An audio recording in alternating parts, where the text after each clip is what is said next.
Today's video is sponsored by Curology. Start your Curology journey today by clicking the link in the description of this video. There's always time for skincare.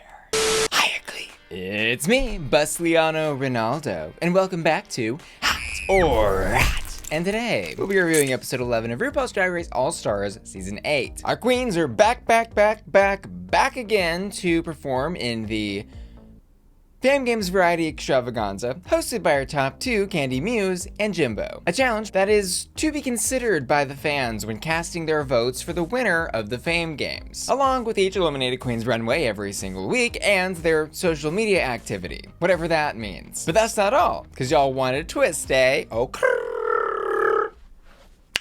We also find out from RuPaul this week that the top two winners of this week's Fame Games Variety Extravaganza will be lip-syncing for the chance to randomly multiply their fan votes by a multiplier of 2, 3, or 5. But as it turns out, none of this multiplier nonsense even really matters because the whole voting system is a bogus sham, in my opinion. But we'll be discussing that rigmarole at the end of today's video after we break down each queen's performance in the Fame Games Variety Extravaganza. And first up this evening, a little trip to the Silicon Hills of 9021 Ho. It's Monica Beverly Hills. And girl, if there is one thing she brought to this competition, it is that mug. She looks beautiful in this number tonight. And as far as what she did for her number, this was a standard Ru Girl Bitch track where she kind of just brags about being the it girl, the number one, the girl with the mug that not a soul can clock. And I think the song is amusing for what it is, the lyrics are memorable, and I had fun overall with her performance. But this wasn't like the most exciting thing we've ever seen on the Drag Race stage, especially considering we have seen, at this point, hundreds of It Girl tracks on the Drag Race main stage for variety show extravaganzas. And there's only so many of these tracks that I can take anymore. I think she needed to bring just a little bit more pep to her step in this number. I'm gonna give this like a 2 flame hot.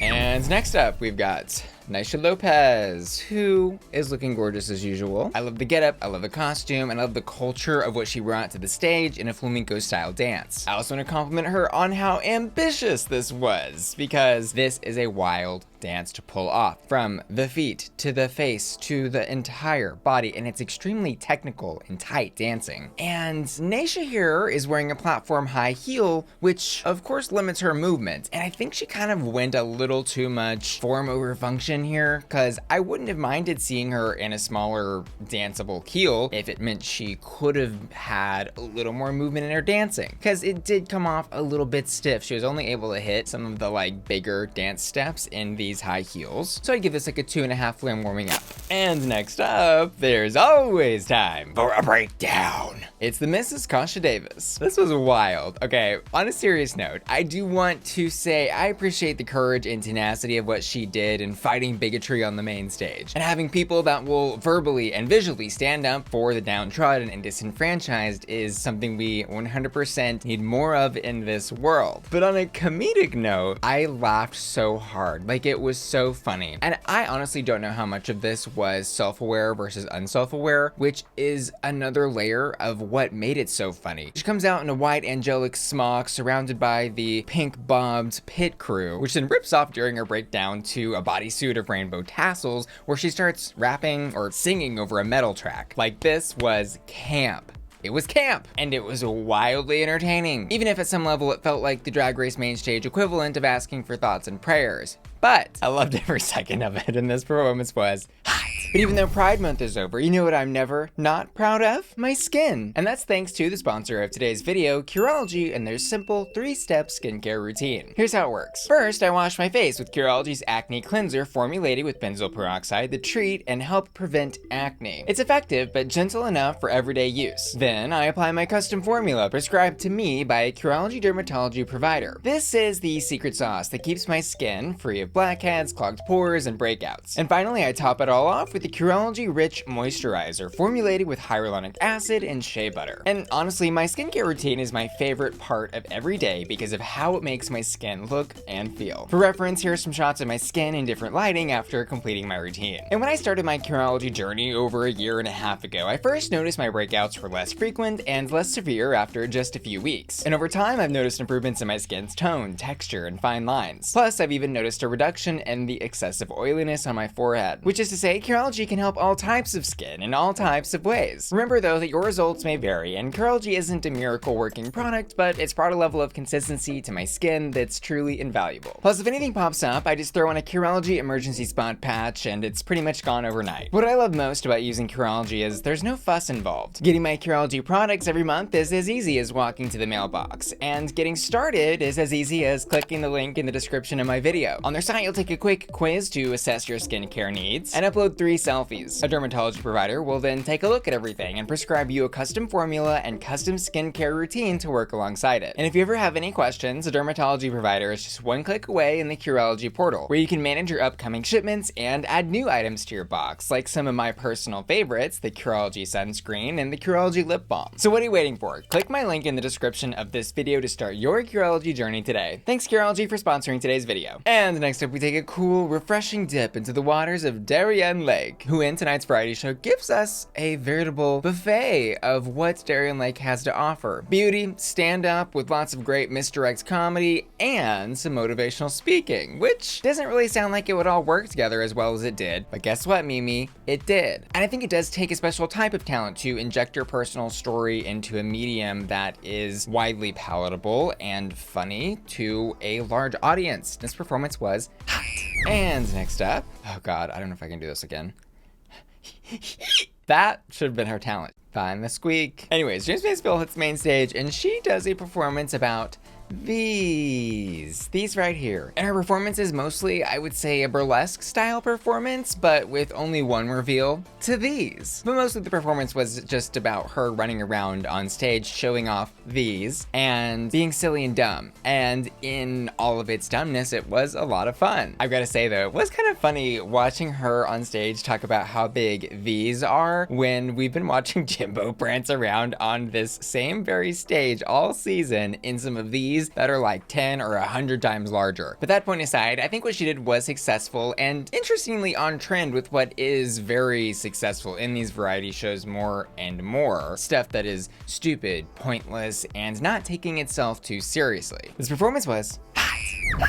And next up, give me a K-A-H. Wait, I can't spell. It's Kahana Montrese. And she tonight taps into her cheer talent that she's held in her back pocket for many years. And overall, I think Kahana did a great job bringing some high pep energy to the stage. The standing backflip that she did on the mat was perfectly executed, at least from my perspective as somebody who can't even put my left foot in and get it back out when I'm doing the hokey pokey. But it was fun to watch. I will say though, I couldn't help but want more gymnastics, like maybe an intro somersault or a cartwheel going out. I don't know, like just one more thing to really seal the deal of I am a gymnastic cheer queen. But again, as someone who doesn't do a lot of gymnastics, I'm not so sure how much of what I'm asking or looking for is actually realistic versus an expectation that I have set because I've watched way too much Bring It On. So I'm gonna give her performance a 3 flame hot. And next up, the La La Ree experience. And girl, I was shocked at the emptiness of the stage and the plainness of her outfit when everything was starting. Because everyone else pretty much had some crazy set design, confetti explosions, flashing lights, and she was like, I'm gonna give you me, the stage, and the La La Ree experience. And girl, that's all she needed to give because what needed to be gave was gave. What needed to be given was gave. What needed to be given was Gove. But on a serious note, if you're gonna do an It Girl track, this is how it needs to be done. The dancing, the choreo, and the track itself with her vocals that she was lip syncing to was actually really good as well. Like the whole package was just complete, and she needed not one prop, not one rhinestone, not one piece of glitter to keep my 100% unadulterated attention. And for those reasons, this performance is a 5 flame hot.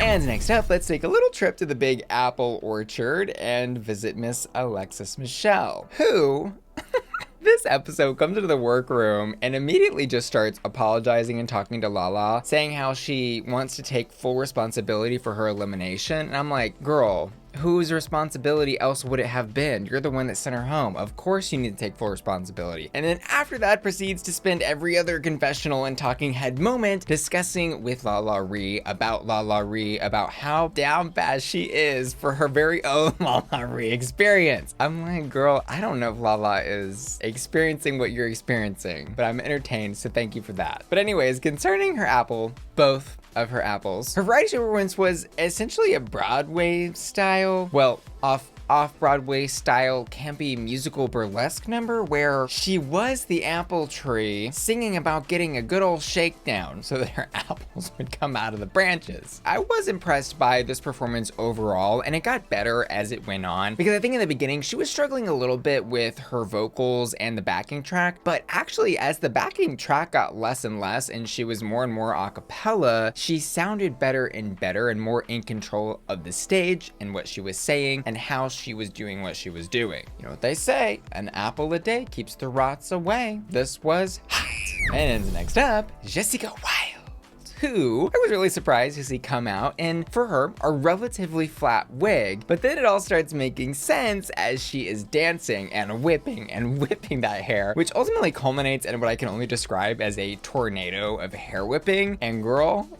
she's gonna be wearing a neck brace for the next 3 weeks, but damn does she look good on that stage doing what she was doing. She kind of reminds me of that scene in Showgirls where Nomi is in the water. If you know the one, then you know the one. But Jessica is always fun to watch, and I've gotta say, she this entire season demonstrated how she has perfectly captured and packaged the wild, funny, chaotic, and charismatic person that she is, and this was a great note for her to go out on. This performance was hot.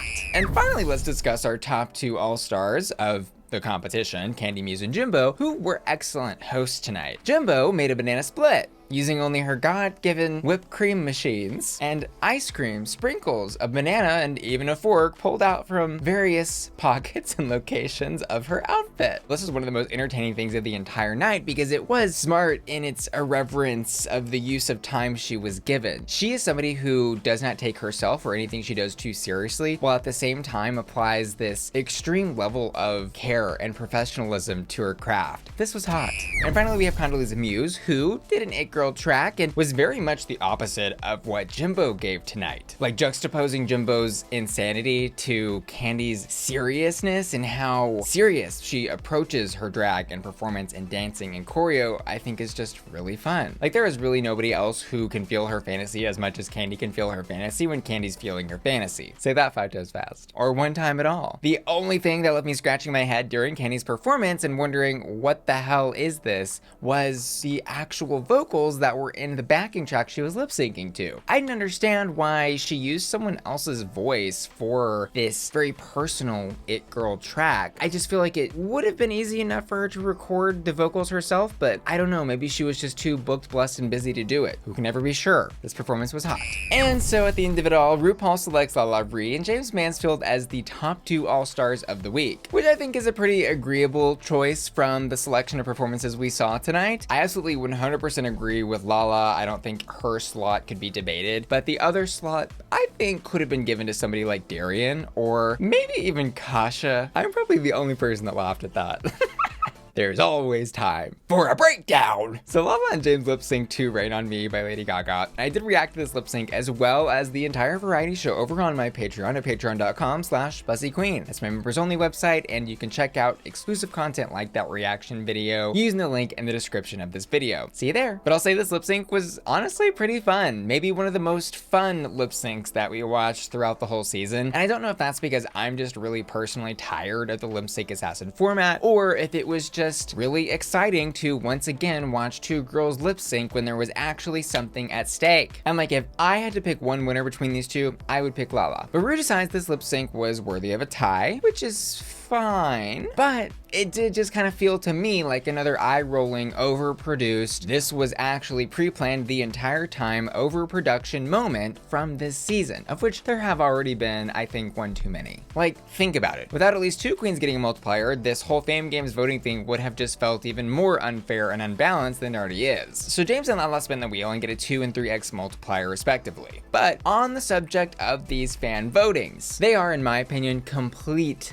bogus. That's just my opinion based on my investigation of the voting website that we are supposed to be voting on to select a Fame Games winner. Let's talk about it. So at the end of the episode, Ru announces that we as fans are to go to queenofthefangames.votenow.tv and cast our votes for which queen we want to be crowned Queen of the Fame Games, who, I'll remind you, will win a cash prize of $60,000. When you visit the URL, you get a page showing each of the 9 Fame Games participants and a button underneath each each photo that allows you to cast a vote for them. And when you click vote, you're prompted to log in after first agreeing to some rules, which, by the way, in the fine print state, we can cast 10 votes, or actually 10 votes per login method, email and Facebook, as long as you are, according to the rules, casting these votes yourself and not using some third-party computer program to cast the votes in your place. And this all seems fine and dandy until we actually get back to the login form and try to use it. Because as it turns out, you could literally type any email into this login box, and the box accepts what you type, closes, and lets you start voting. You can type RuPaul@gmail.com. You can type RuPaul's wig at gmail.com. And the website will happily let you cast 10 votes as this person for the queen or queens of your choice. And I'm sure you're thinking, right, well, you can probably type any email you want, but you're gonna have to get a confirmation email to your inbox and click that in order to actually have your votes counted.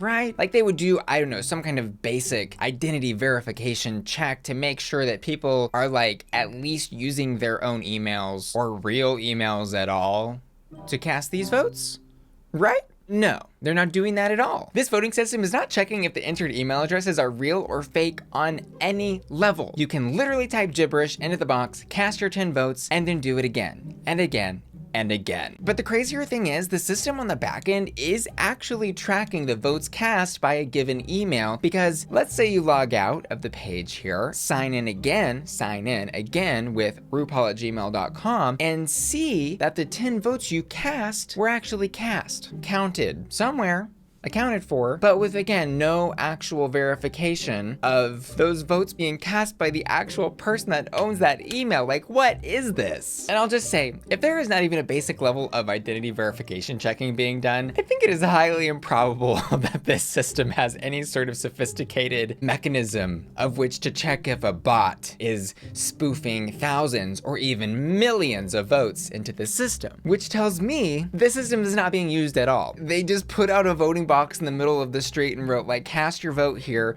People are throwing ballots in, and then at the end they just opened the hatch at the bottom of the voting box, which goes directly into a blazing bonfire, and RuPaul announces the winner that she wanted to announce of this thing from the outset anyways. And look, all of this would be fine if this were just a silly title, right? But like, this is a silly title and a cash prize of $60,000. That's a lot of money to, I think, have what is, in my opinion, a sham or bogus voting system predicated on the idea that we as fans are supposed to select our favorite winner for this competition, which is already has enough convoluted and crazy rules to, I guess, I don't know, have been obvious it was fake from the outset to begin with. But I'll let you all decide in the comments below. Is the Fam Games just a poorly thought out and terribly executed disaster, or is it a bogus sham meant to placate the masses? Which one? Let me know. Now it's time for Hottest Hots. Tonight, I'm gonna give my hottest hot in the variety show extravaganza to LaLa Ri, and I also did ask my patrons to put on their hottest hots for the variety show, and they too voted for the LaLa Ri experience. And finally, I wanna remind y'all that y'all can check out today's video sponsor, Curology, by clicking the link in the description of this video. Curology's been keeping my skin consistently clear for over a year and a half now, and I love them, and I know you will too. And finally, I wanna give an extra special shout out to Eli, Crystal Dior, Billy Smith, Jessica M. Kendall, PhD, and Tyler Medina, who've all just joined my Patreon at the Hot and Hottest Hot tiers. And Ashley Rungart, Daniel Sandez, Dorothy Hall, Felicia Frankie, Jeffrey Steenberg, Lisette, Matthew Burns, Panda Kitty, Sailor, Sharkies, Steven, Topher, Tyler Hendricks MD, and Will and Tana, who are all supporting me at my Bussy Queen Collector tier. See y'all later. Love ya. Bye.